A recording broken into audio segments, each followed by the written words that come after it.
mudah-mudahan sehat Pak. Alhamdulillah. Semangat ya Pak. Iya, alhamdulillah Pak. Ini nuwun sewu Pak. Saya mengganggu waktu Bapak.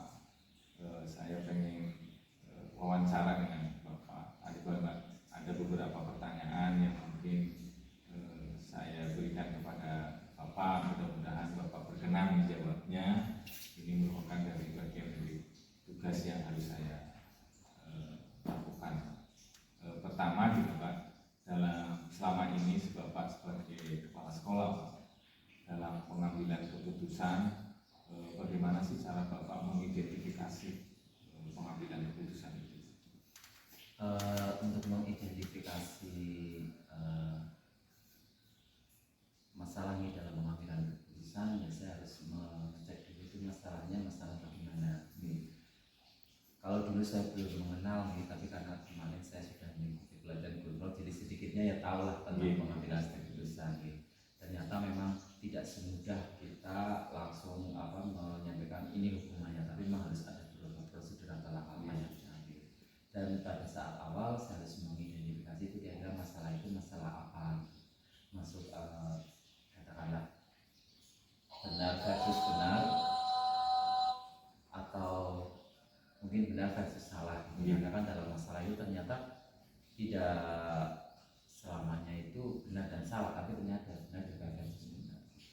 Jadi mungkin dalam hal ini Bapak bisa melihat permasalahan itu tidak semuanya permasalahan itu salah gitu. Iya, ada juga kita cek dulu. Ada juga permasalahan yang kadang benar dengan ini yang benar itu yang mungkin membuat dilematik ya Pak untuk Pak untuk diputuskan. Baik Pak. Untuk yang kedua Pak, bagaimana sih selama ini Bapak dalam caranya dalam pengambilan keputusan di sekolah? Ya, untuk pengambilan keputusan di sekolah, ya kalau misalkan berkaitan dengan suatu kasus atau masalah, jadi saya tidak langsung memutuskan sendiri Pak, tapi saya harus mengkaji dulu masalah tadi, kemudian yang pertama mengenali kira-kira itu bertentangan dengan nilai yang ada atau tidak, kemudian yang kedua saya harus menentukan siapa saja sih yang terlibat dalam kasus itu. Kemudian setelah itu saya juga harus melakukan pengujian, ya istilahnya mengecek lah kira-kira secara logika itu uji benar dan salah. Kalau menurut saya seperti itu, kira-kira pas apa tidak gitu, kalau sebagai kita sebagai manusia gitu. Dan yang kedua juga mungkin tadi bisa melakukan pengujian, termasuk dalam pengujian benar salah itu masuk ke apa istilahnya kasus yang bagaimana ya, karena yang saya baca itu referensinya itu ada ternyata dalam proses kayak pengambilan keputusan masalah yang dilema itu ternyata kan ada beberapa kasus permasalahan yang kadang benar dengan ini yang benar itu yang mungkin membuat dilematik ya Pak untuk Pak untuk diputuskan. Baik Pak. Untuk yang kedua Pak, bagaimana sih selama ini Bapak dalam caranya dalam pengambilan keputusan di sekolah? Ya, untuk pengambilan keputusan di sekolah, ya kalau misalkan berkaitan dengan suatu kasus atau masalah, jadi saya tidak langsung memutuskan sendiri Pak, tapi saya harus mengkaji dulu masalah tadi, kemudian yang pertama mengenali kira-kira itu bertentangan dengan nilai yang ada atau tidak, kemudian yang kedua saya harus menentukan siapa saja sih yang terlibat dalam kasus itu. Kemudian setelah itu saya juga harus melakukan pengujian, ya istilahnya mengecek lah kira-kira secara logika itu uji benar dan salah. Kalau menurut saya seperti itu, kira-kira pas apa tidak gitu, kalau sebagai kita sebagai manusia gitu. Dan yang kedua juga mungkin tadi bisa melakukan pengujian, termasuk dalam pengujian benar salah itu masuk ke apa istilahnya kasus yang bagaimana ya, karena yang saya baca itu referensinya itu ada ternyata dalam proses kayak pengambilan keputusan masalah yang dilema itu ternyata kan ada beberapa kasus gitu. Kadang tidak ada mungkin yang berkaitan dengan individu dengan masyarakat, atau mungkin dengan jangka pendek jangka panjang terus ada lagi dengan keadilan versus kasihan. Satu lagi yang satu lagi saya agak lupa itu Pak, tapi istilahnya saya masuk ke kasus yang mana. Jadi memang sangat kompleks ya Pak, sebelum pengambilan keputusan harus bisa langkah-langkah apa, cara-caranya harus kebijakannya ini harus lebih matang dengan beberapa metode. Terus ini Pak, itu kan cara yang dilakukan oleh Pak Lutfi dalam pengambilan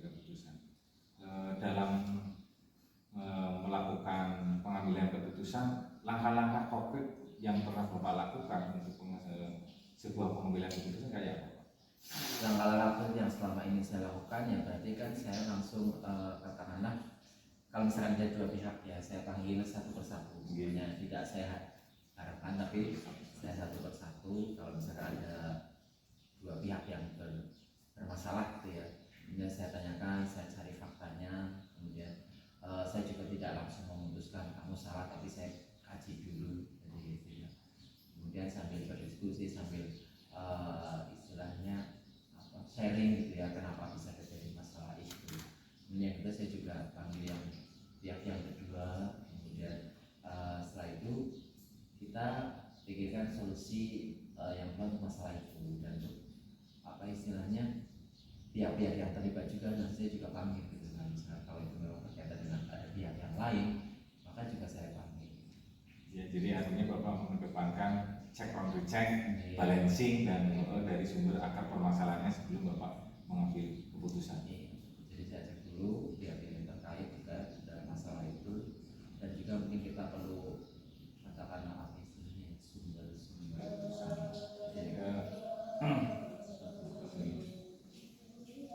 dalam pengambilan langkah-langkah tadi Pak, tantangan terberat dalam Bapak mengambil keputusan itu apa? Tantangan terberat kalau menurut saya kalau sekedar hanya tadi mengumpulkan fakta, mengenali dan sebagainya sampai pada itu benar apa salah, kemudian pengujian benar dan sebenarnya kira-kira masuk yang mana. Yang paling berat menurut saya adalah di bagian akhir, yaitu pada saat membuat keputusan dan kita apa istilahnya dampaknya yang kita ambil gitu yang harus diperhatikan. Karena apa? Setiap kali kita mengambil keputusan itu juga harus memperhatikan dampak akhirnya. Kadang-kadang memang apa yang kita ambil itu harus siap dengan resiko yang kita terima juga. Jadi tantangan yang mungkin selama ini agak sedikit kurang mengenakan atau berat itu adalah di dampak. Kira-kira menurut Bapak yang pernah Bapak alami dampak yang itu merupakan tantangan berat itu seperti apa kayak apa contohnya? Ya contohnya misalkan di sini ada untuk kasus siswa lah ya, kasus siswa misalkan terjadi mohon maaf misal ada yang hamil dilahirkan, contoh misalkan seperti itu kan juga kasus terberat menurut saya. Karena apa? Satu sisi kalau saya apalagi misalkan ini anak kelas mau lulus ya, sudah ujian tinggal beberapa hari lagi tapi itu kan menurut saya sangat dilema sekali harus membuat keputusan itu. Kemudian satu sisi kalau saya memutuskan dia sesuai dengan aturan yang ada kan juga nanti kasihan untuk sekolah, malah mungkin dia aku juga tidak bisa melanjutkan sekolah ya, karena sekolah, kemudian juga mungkin dari sisi tidak bisa untuk bekerja dan sebagainya karena dia tidak punya ijazah. Itu kan juga maksudnya dilema ya Pak, dilema peraturan dan dilema kasihan. Terima kasih Pak. Dalam pengambilan keputusan yang selama ini Bapak lakukan itu, pernah nggak Bapak memiliki jadwal khusus untuk menyelesaikan beberapa masalah atau suatu masalah yang pernah Bapak hadapi? Kalau jadwal khusus tidak ada Pak, jadi saya melakukan insiden saja kalau ada suatu masalah terjadi. Tapi ya saya tetap membuka kesempatan kepada Bapak Ibu Guru kalau ada suatu masalah untuk selalu berkoordinasi atau bisa langsung menghadap ke saya atau jatuh kepada saya. Jadi tetap saya membuka layanan kepada Bapak Ibu Guru untuk ya berkoordinasi atau kalau ada suatu masalah silakan untuk dikonsultasikan. Kemudian untuk siswa saya hanya kepada wakil siswaan dan juga guru BK. Silakan kalau ada masalah-masalah itu ya dibuat ditangani ya kan. Kemudian juga ada jadwal khusus punya di backup untuk penanganan kasus-kasus. Tapi untuk walaupun tidak hanya kasus yang apa istilahnya misalnya kayak tindakan-tindakan yang berpengaruh, tapi mungkin juga dalam masalah belajar itu juga sebenarnya di backup seperti itu. Tapi untuk Bapak sendiri insidental ya Pak. Tapi kalau misalnya untuk BK dan wali kelas Wakasek itu ada jadwal tertentu. Ya. Terima kasih Pak. Berarti selanjutnya Pak, dalam pengambilan keputusan yang pernah Bapak lakukan, yang paling efektif itu menurut Bapak yang pernah lakukan itu apa Pak dalam pengambilan keputusan? Langkah-langkahnya atau langkah-langkah langkah-langkah yang paling efektif ya yang saya katakan tadi. Jadi kita memang harus mengikuti prosedur gitu ya, prosedur dan harus melihat kasusnya. Kalau misalkan kasus di siswa pada saat penanganan itu langkah yang paling efektif ya kalau misalkan hanya di kasus ringan mungkin hanya sampai kepada guru BK atau wali kelas sudah selesai ya sudah. Tapi kalau misalkan kasusnya itu agak berat atau mungkin kasusnya tidak ringan gitu, berarti mungkin nanti langsung harus sampai kepala sekolah. Dan nanti juga istilahnya kayak dibuat tim untuk penanganan kasus tersebut. Ya efektif ada timnya. Jadi intinya Bapak lebih sering menangani kasus dalam pengambilan keputusan sesuai dengan porsinya. Iya. Sesuai dengan porsinya dan sesuai dengan tahapannya sehingga tidak salah mengambilnya untuk pengambilan keputusan.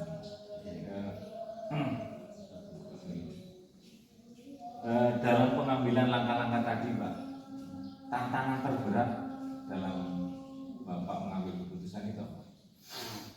Tantangan terberat kalau menurut saya kalau sekedar hanya tadi mengumpulkan fakta, mengenali dan sebagainya sampai pada itu benar apa salah, kemudian pengujian benar dan sebenarnya kira-kira masuk yang mana. Yang paling berat menurut saya adalah di bagian akhir, yaitu pada saat membuat keputusan dan kita istilahnya dampaknya yang kita ambil itu yang harus diperhatikan. Karena apa? Setiap kali kita mengambil keputusan itu juga harus memperhatikan dampak akhirnya. Kadang-kadang memang apa yang kita ambil kita harus siap dengan resiko yang kita terima. Jadi tantangan yang selama ini agak sedikit kurang mengenakan atau berat itu adalah di dampaknya. Kira-kira menurut Bapak yang pernah Bapak alami dampak yang itu merupakan tantangan berat itu seperti apa Bapak yang contohnya? Ya contohnya misalkan di sini ada untuk kasus siswa lah ya, kasus siswa misalkan terjadi mohon maaf misal ada yang hamil dilahirkan, contoh misalkan seperti itu kan juga kasus berat menurut saya. Karena apa? Satu sisi kalau saya apalagi misalkan ini anak kelas mau lulus ya sudah ujian tinggal beberapa hari lagi tapi itu kan menurut saya sangat dilema sekali harus membuat keputusan itu. Kemudian satu sisi kalau saya memutuskan dia sesuai dengan aturan yang ada kan juga dia nanti kasihan untuk sekolah, kalau mungkin dia juga tidak bisa melanjutkan sekolah ya kan sekolah, kemudian juga mungkin dari sisi tidak bisa untuk bekerja dan sebagainya karena dia tidak punya ijazah. Itu kan juga maksudnya dilema ya Pak, dilema peraturan dan dilema kasihan. Terima kasih Pak. Dalam pengambilan keputusan yang pernah Bapak ambil, orang yang terlibat dalam pengambilan keputusan jelas ada nggak? Kalau misalkan berkaitan dengan masalah siswa, berarti di sini ya saya harus melibatkan ada orang tua, kemudian juga bapak ibu guru mapel, kemudian guru BK dan juga wali kelas, kemudian bidang kesiswaan. Itu jelas orang-orang itu yang terlibat dalam penanganan kasus itu. Tinggal nanti lihat kasusnya apa, kira-kira mungkin hanya diceritakan berapa orang sudah selesai sudah. Kemudian kalau berkaitan dengan tata usaha ataupun bapak ibu guru, ya berarti saya berkoordinasi dengan atasan saya biasanya. Tetap saya koordinasikan dengan atasan saya yaitu Pak Asi SMA dan juga kepala cabang dinas. Jadinya bahwa Bapak itu dalam mengambil keputusan bisa saya konsultasi juga dengan pihak-pihak yang terkait sesuai dengan masalahnya ya Pak ya. Iya gitu. Karena terus terang saja saya punya atasan juga, jadi kan tidak mungkin saya juga harus memutuskan sendiri. Waktu saya di sini pimpinan kan tadi tetap saya juga punya. Ya, betul. Terima kasih Pak. Yang terakhir Pak, dari beberapa pengalaman yang pernah Bapak alami, keputusan yang pernah Bapak ambil, terus menerima dampak baik kecil maupun besar atau mungkin juga tantangannya, karena setiap pengambilan keputusan yang diambil oleh Bapak otomatis memang pasti akan berdampak kepada siapapun baik itu kecil maupun besar. Dari itu semua pembelajaran apa sih Pak yang terbaik untuk yang pernah Bapak ambil dari yang Bapak alami itu dalam pengambilan keputusan? Ya, pembelajaran yang saya bisa ambil dari pengambilan keputusan ini yang pertama bahwa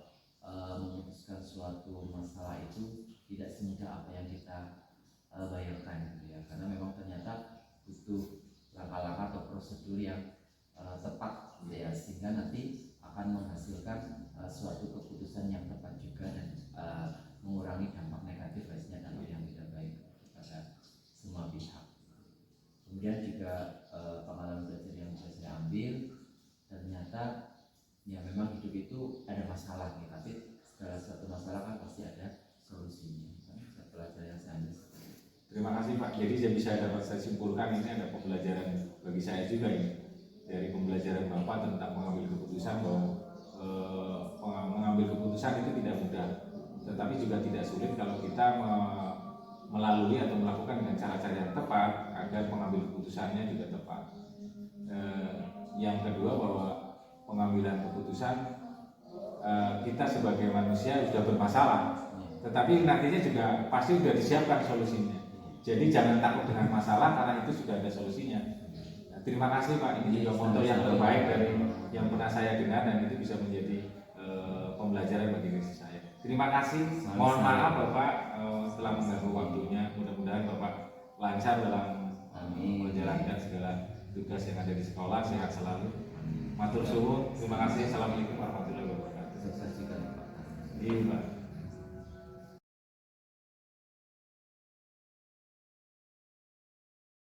Terima kasih Pak Agus yang sudah berkenan meluangkan waktunya pada kesempatan hari ini.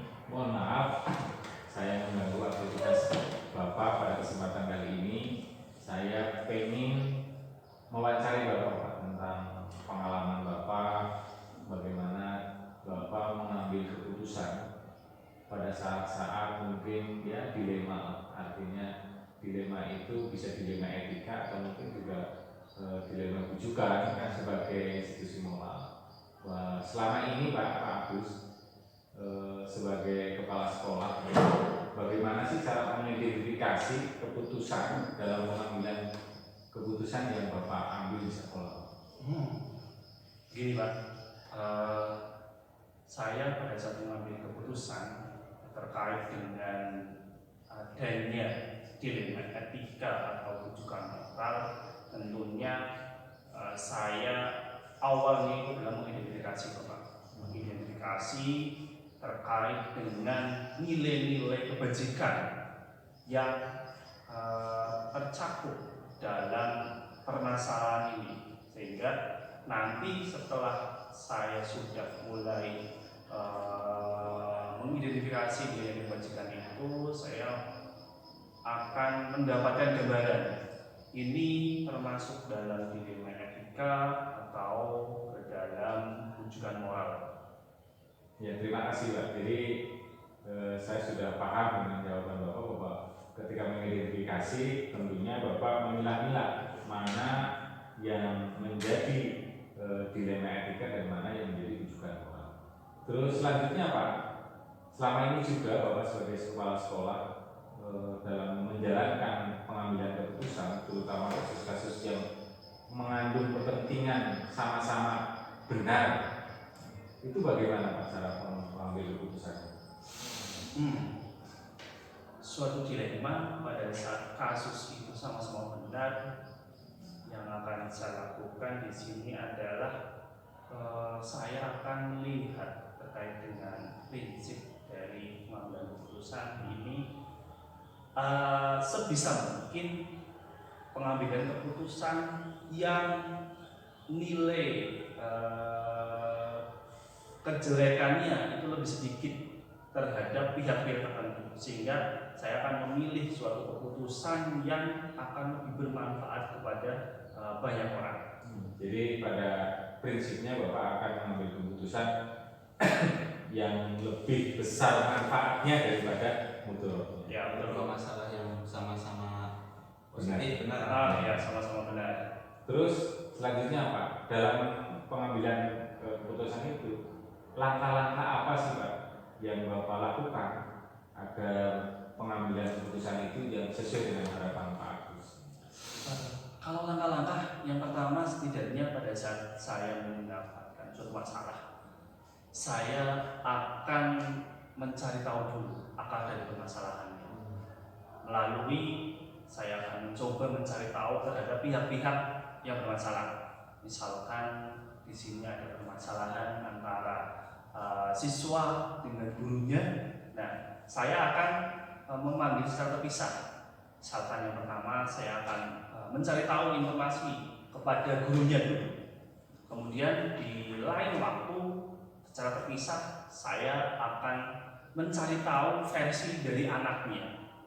Ya, nantinya pada saat saya sudah mendapatkan informasi dari kedua belah pihak secara terpisah, saya akan memanggil keduanya untuk mengonfirmasi dari jawaban ya, atau dari jawaban pihak pertama yang disampaikan saya sendiri, kemudian nanti akan didengarkan atau disimak oleh pihak yang kedua. Nanti di situ bukan saya ingin mengadu, tetapi ingin menyamakan. Sebenarnya mungkin ada pihak-pihak yang tidak sesuai, tidak sesuai, sehingga pada saat bersama-sama nanti akan bisa dikonfirmasi sebenarnya ini permasalahannya seperti apa dan penyebab permasalahannya seperti apa.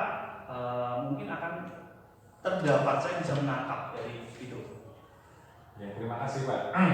Ya, saya mengerti bahwa langkah-langkah yang dilakukan oleh Pak Agus adalah mencoba mencari akar permasalahannya. Setelah itu Bapak melakukan pendekatan persuasif untuk mencari titik temu kebenaran sumber masalahnya. Terus selanjutnya Pak, hal-hal seperti apa yang selama ini Bapak lakukan yang dianggap efektif dalam pengambilan keputusan yang Bapak lakukan?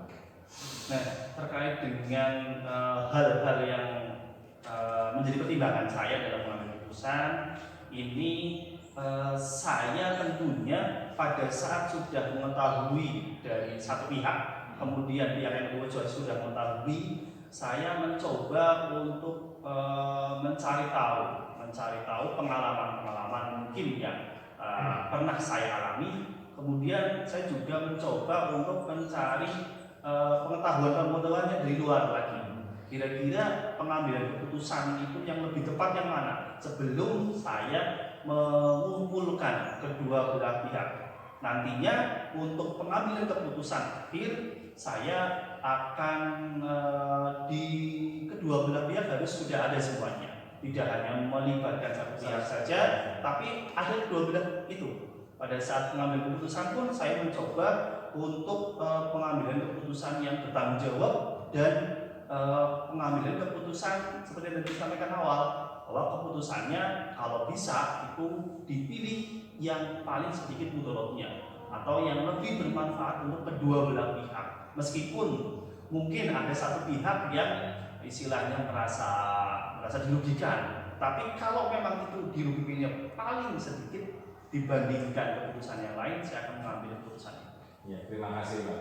Dari langkah-langkah yang dianggap bahwa menurut Pak Agus lebih efektif dalam pengambilan keputusan tadi, tantangan apa yang membuat Bapak menjadi suatu halangan dalam mengambil keputusan dilema etika itu? Tantangannya gini Bapak, pada saat suatu dilema etika yang melibatkan orang-orang terdekat.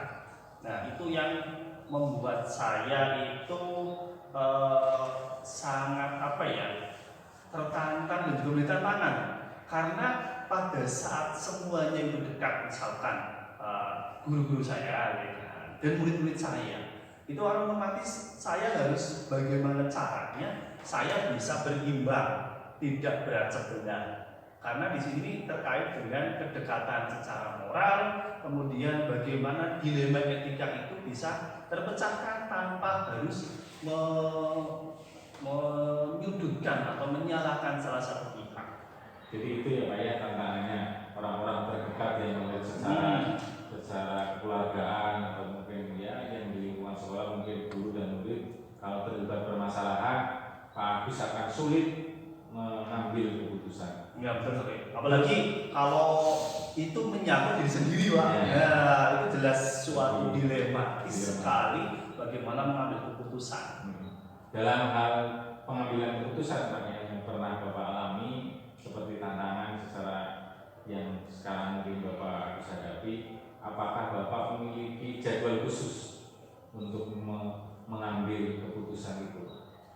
Kalau terkait jadwal khusus memang tidak ada. Cuma saya biasanya menggunakan alur yang pertama saya akan mencoba untuk menganalisis gitu. Menganalisis masalah apa sih yang terjadi ya.